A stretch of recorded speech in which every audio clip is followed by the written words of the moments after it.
ഇതുവരെ കണ്ടത് ചളി, കാണാൻ പോകുന്നത് കളി. നിങ്ങളുടെ സ്വന്തം അപ്പൂട്ടൻ, നമ്മുടെ സ്വന്തം ഓട്ടോറിക്ഷ. ഓട്ടോറിക്ഷയാണ് അപ്പൂട്ടൻ്റെ ചിഹ്നം. ഇതുവരെ കണ്ടത് ചളി, ഇനി കാണാൻ പോകുന്നത് കളി.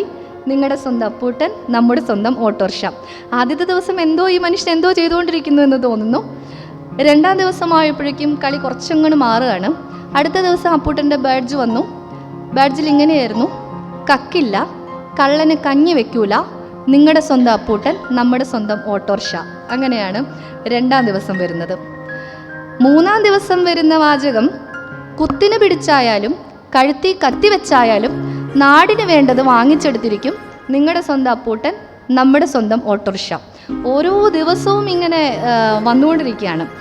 അടുത്ത ദിവസം വന്ന ഒരു ബാഡ്ജ് നാട്ടിൽ തന്നെ കോലാഹലം ഉണ്ടാക്കുന്ന, വലിയ രാഷ്ട്രീയ പ്രതിഷേധമുണ്ടാക്കുന്ന ഒരു ബാഡ്ജായിരുന്നു.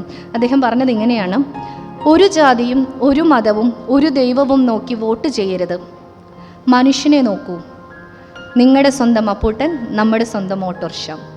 അതായിരുന്നു ഈ കഥയിലുടനീളം, ഈ കഥകളിലെല്ലാം, അദ്ദേഹത്തിൻ്റെ 2 സമാഹാരത്തിലെ എല്ലാ കഥകളിലും ഉടനീളം വരുന്നത് മനുഷ്യത്വം, മാനവികത എന്ന് പറയുന്ന വിശാലമായ ബോധ്യമാണ്.